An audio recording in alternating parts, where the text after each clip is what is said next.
All right, everybody. I know I'm hitting you all with a barrage of things, but with my newfound technology, I want to do the most important thing now that I know that I can share videos. This is for North Carolina Patriots.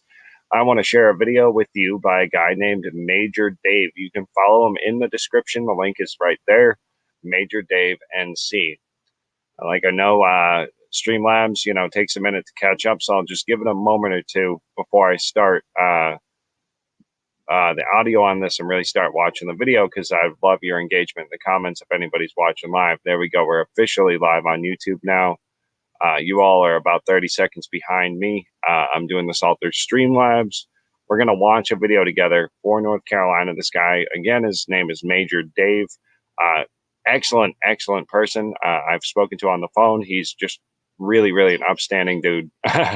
Really cool guy. So I want to play this video for you guys and get your thoughts. And I'll pause it maybe throughout and we'll discuss a little bit. So without further ado, introducing you to Major Dave. This video was posted 5 months ago. It's his 2020 NC general election wrap up video. Just kind of, he's been speaking with a lot of people though. He's very engaged. I want people to follow this Patriot. And speaking to the big creators out there, I want you to get in touch with this Patriot. I know I've reached out to CanCon and other folks about this guy, but we're going to watch this video together and see what happens here. So here's his little presentation. I'm going to do until I Hello and welcome. Major Dave here. Now, first, let me thank you for your interest in election integrity and for taking the time to listen to my findings from the State Board of Elections data files for November's general election. I'm going to apologize from the outset that this is so long, but even at 20 minutes or so, I can only begin to scratch the surface of everything from the election data that just doesn't make sense. Now, please set aside everything you've ever heard about Dominion, vote switching software, or suitcases of ballots being dragged from under a table in the dark of night. There's no evidence any of that took place in NC. But what did take place is something far simpler and yet much harder to detect. Now, what I'm about to show you is compelling evidence, I believe. I'm going to pause there and interject my opinion real quick here to what Major Dave is saying. That's for his disclosure to provide this information because he didn't look at that. So when he says there's no evidence to say that happened, he personally has not seen that evidence in his investigation and the avenue he's going down. In my perspective, I have seen some potential issues with machines, such as them not being certified. That's an issue for another point. We're going to let Dave continue. I will shut myself up again.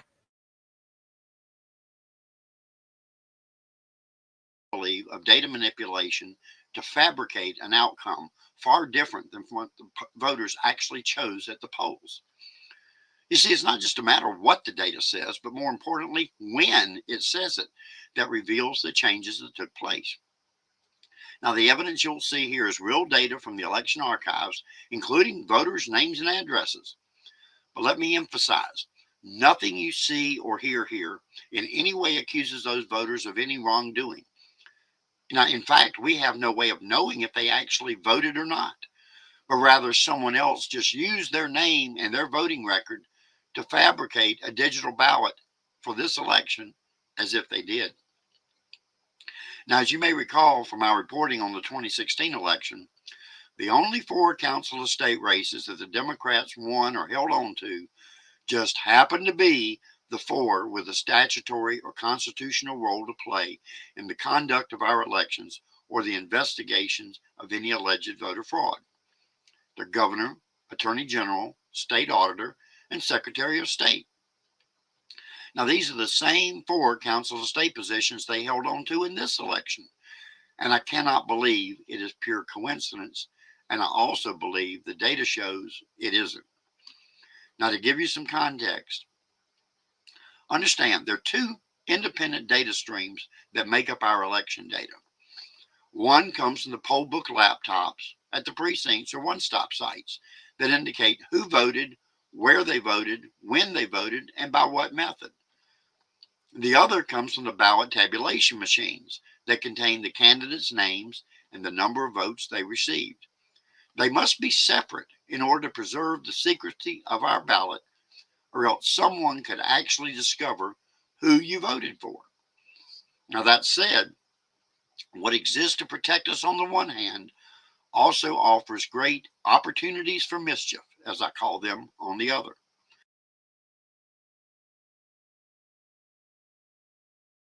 I like how he calls them opportunities for mischief. He's very polite. He's a polite Southern man. So take that into account as you watch this guy.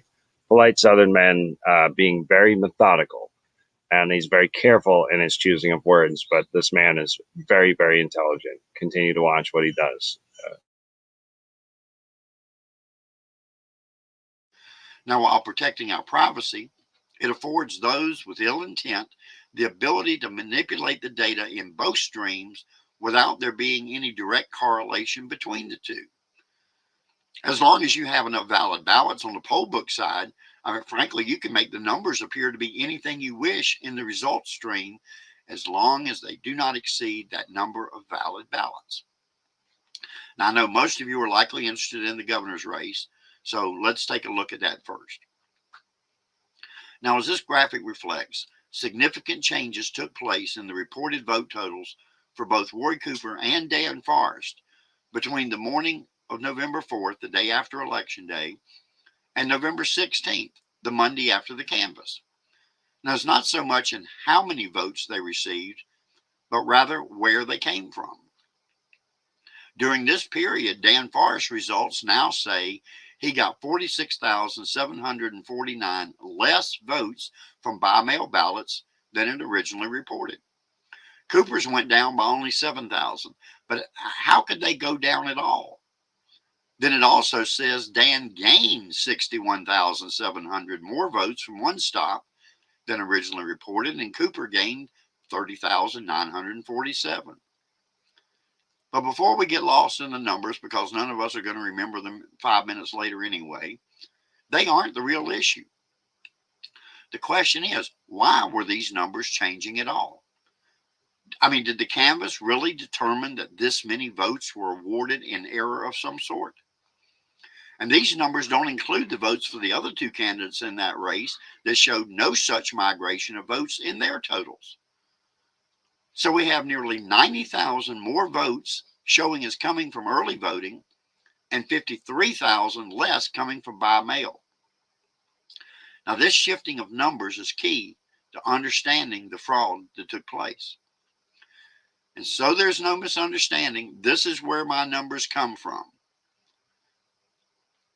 These aren't my numbers. These are the state board's numbers. These are screen grabs from their website on the 4th of November on the left and the 11th of November on the right. And you can see the changes that took place. The board owns these numbers and they need to explain this change. But it doesn't end there. Similar migration was also taking place for candidates in the other council of state races. This slide shows tens of thousands of votes from by-mail ballots for Republican candidates also disappearing, but massive votes from one stop being added to their totals. You know, here are 4 more races with similar changes, and then the last race is the same for Catherine Truitt. This shifting around of votes suggests there was a specific purpose to it. It didn't happen in a vacuum, and it wasn't clerical error, especially of this magnitude, because if it was, we'd be talking about why we bother to use such an undependable system such as this in the first place. So then I computed the final margin of victory for all of the council of state candidates, and that gave me a clue as to why all this shifting around was done. Take a look at the margin of victory for Josh Stein over Jim O'Neill in the Attorney General's race. Now, he had the smallest margin of victory of any Democrat over Republican challenger at a mere 10,623. But when you put this migration of votes side by side, you can see the cumulative swing in that margin of victory. And this is what puts Stein just beyond the 10,000 vote threshold to avoid an automatic recount, just like they did for Roy Cooper over Pat McCrory in 2016. Now, if the Democrats knew anything going into this election, it was the necessity of holding on to the only 4 council of state seats that have a statutory or constitutional role to play in the conduct of our elections and the investigation of. Hold up now. You hear, did you guys just witness those numbers? It looks like Lil Pooper didn't win twice. I mean, we're talking 13,000 votes in the entire state of North Carolina, just enough to not trigger an audit. Come on, let's look at this shit. Major Dave, follow him. North Carolina, I learned a lesson. Is I can't wait for anybody else to break the news. I'm breaking the news for North Carolina. I just upgraded. We got the show, Andy. We got it going. We're going. So I'm gonna shut myself back up. Back to Major Dave. Let's.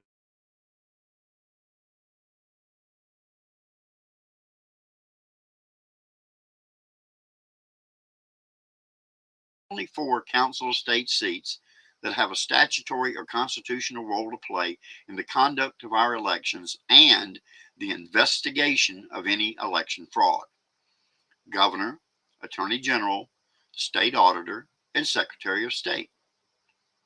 This data migration achieved exactly that. It moved the numbers just enough to guarantee a Stein victory and avoid an automatic recount. McCrory didn't have the money to pay for one, and I'm betting Jim O'Neill didn't either. But that's only tweaking the outcome on the ballot tabulation side. Now the task became to tweak the poll book data side to make it all look legitimate. So how was this done? And more importantly, when was it done? Well, let's start with the decision to withhold from the public the names of those who had requested a by-mail ballot, allegedly to stop the ballot harvesters. But it afforded those manipulating the data the perfect opportunity to tinker with this data and gave them plenty of time to do it.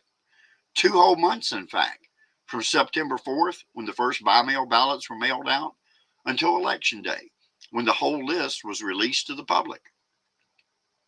That's right. On the morning of Election Day, there were now over 500,000 more absentee ballot data records in the file than there were the day before. Now, we're supposed to believe these were all the by-mail ballot requests that had merely been redacted. But a closer look tells us there was a lot more to that data dump than meets the eye. I say that because the data also tells us that between November 1st, the day after the end of early voting, and November 10th, a week after Election Day, somehow another 20,934 more approved one-stop ballots appeared in the record. But it didn't end there. Between the 10th and the 14th, the day after canvass, another 2,719 more one-stop approved ballots appeared in the record, and nearly half from Duplin County alone. Now, folks, that can't be written off as clerical error, and they didn't appear all at once. There's an incremental adjustment to these records taking place. Now, that's 23,653 more one-stop ballots now showing as approved than was reported at the close of early voting. And this data dump paved the way for it. It isn't hard to hide 20 or 30,000 ballots in a data dump of over 500,000 records. Just enough to account for the swing I showed you earlier that pushed Josh Stein beyond the automatic recount threshold. Now, these records were later altered to reflect approved ballots that in all likelihood were never even cast.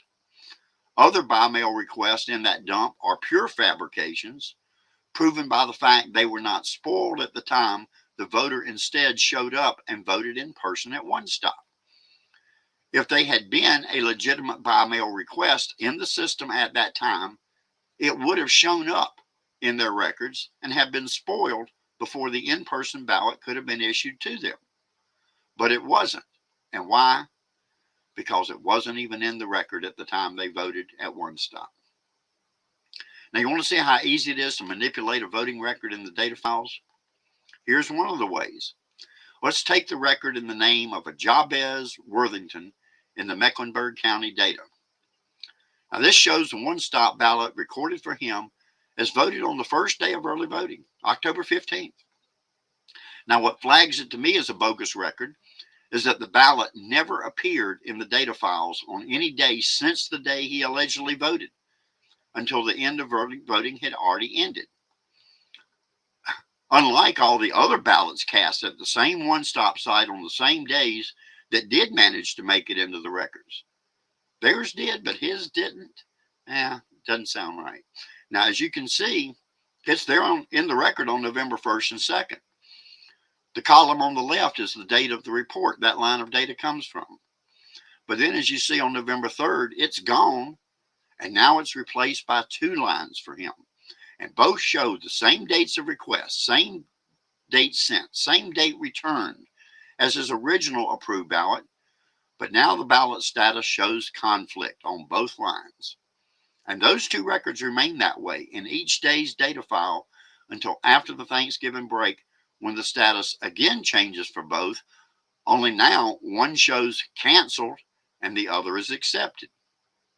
This is the tweaking of that second data stream taking place for the poll book data I was telling you about. But this is only one of the several methods used to change the data. Now, here are some examples from Robeson County's data. In their data, we find one-stop ballots never before being reported, but show up for the first time in the record after the Thanksgiving holidays. Now, pay close attention to records numbers 2 and 3 for Noah Banks and Osasanaga Idahan. They both show up as same-day registrants. Their ballot doesn't appear until the report for December 9th, or so I thought. I came across their names again further down the list in Robeson, but this time with a completely different NC voter ID number. Now, the common problem they both share is that neither is a registered voter in Robeson County, despite their reported SDR status. Noah Banks has been a registered voter in Durham County since March 23rd of 2020. Yet this Robeson ballot still shows up in his absentee ballot and voter history sections of his Durham record as an accepted ballot for this election. Osasanaga Idahan has been a registered voter in Mecklenburg County since March 23rd of 2020. Yet this ballot still shows up in his absentee ballot and voter history sections of his Mecklenburg record as an accepted ballot. Did you catch it? Now, I didn't at first either. Is it a coincidence that they both registered to vote in their respective counties on the same day back in March? So if they were registered in another county, why did Robeson approve these ballots? Someone just switched the NCID numbers to tag it to a different record. Now, friends, election data manipulation really is just that easy. But the record says neither ballot should have been counted. Now, here are some more examples of one-stop ballots where two identical lines for each voter appeared as conflict in the record until after Thanksgiving, when one was changed to accepted and the other was changed to either wrong voter, canceled, or duplicate. Take your pick. And here are still more with status changes from Robeson, and more showing up after Thanksgiving for the first time. And if that isn't bad enough, Robeson made their last upload to the state on November 24th. So all that data and any changes to it would have been included in November 25th's report the next day. So where did this changed data after that come from, if not from some subsequent upload by the county? It's fabrication. It's tweaking. Call it whatever you want, but I've been unable to find any plausible explanation of why or how all this could occur in the normal processing and reconciliation of election data. But now, just to show you I'm not picking on Robeson by any means, here are similar records with status changes from Pender County and more one-stop ballots not showing up until Thanksgiving for the first time. I found many of the same, as you can see here, in Duplin County. And lo and behold, Halifax records was full of them too. And folks, the records like these number in the hundreds just between these 5 of our smaller counties. This is how easy it is to turn a bad ballot into a good one on the poll book side of the data streams if you're in the business of manipulating the tabulation data in the other stream. Now, I've talked to roughly a dozen counties, and none of them ever bothered to check what they uploaded against what the state is reporting they uploaded to ensure its accuracy. And I believe this should become an integral part of data management before certification in any future election. I know I probably bored you to tears by now, but folks, there are just so many pieces to this puzzle that it's hard to keep them all straight in your head, even when you deal with them daily as I do. So please keep that in mind if and when you speak to any of our legislators in Raleigh about this.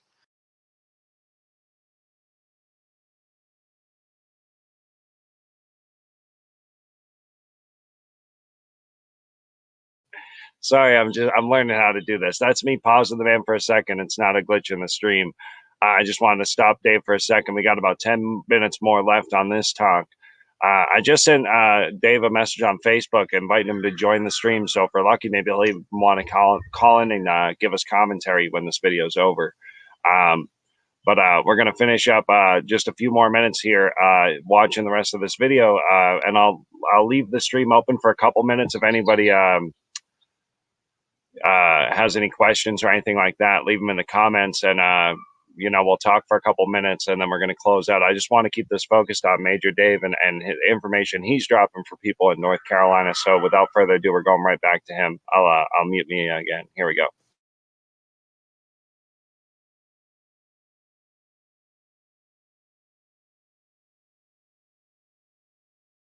None of them ever bothered to check what they uploaded against what the state is reporting they uploaded to ensure its accuracy. And I believe this should become an integral part of data management before certification in any future election. I know I probably bored you to tears by now, but folks, there are just so many pieces to this puzzle that it's hard to keep them all straight in your head, even when you deal with them daily as I do. So please keep that in mind if and when you speak to any of our legislators in Raleigh about this. They are not experts on elections just because they won one. Let them know you share their concerns over election integrity. Let them know you support anything they can get past Cooper's veto pen. Ask them what you can do to help make it happen. Now, I know none of us are going to see as much get done in Raleigh as we'd like, but our founders tried to keep politics away from the knee-jerk of radical and rapid changes in our laws. And frankly, it's hard to focus on a solution when even after 4 years, we're still trying to define the full range of all the problems. So to begin wrapping this up, I am not confident that the election outcome is a fair representation of what our fellow citizens actually marked on their ballots. I wish I could prove that Dan Forrest was cheated out of being governor, but I simply do not have the capacity to dig that deep and actually prove it, although the data points to that being a very likely case. I think the answer can be found in time, but it's going to take someone with a badge and a court order to dig to the levels that I can't reach. So yes, I'm not persuaded at all that the outcome is legitimate in any respect. I'm not confident that the state board staff has acted to enhance transparency because, if anything, they've acted at every opportunity to obscure and inhibit any serious external effort at auditing their data. And this isn't the first time they've done this.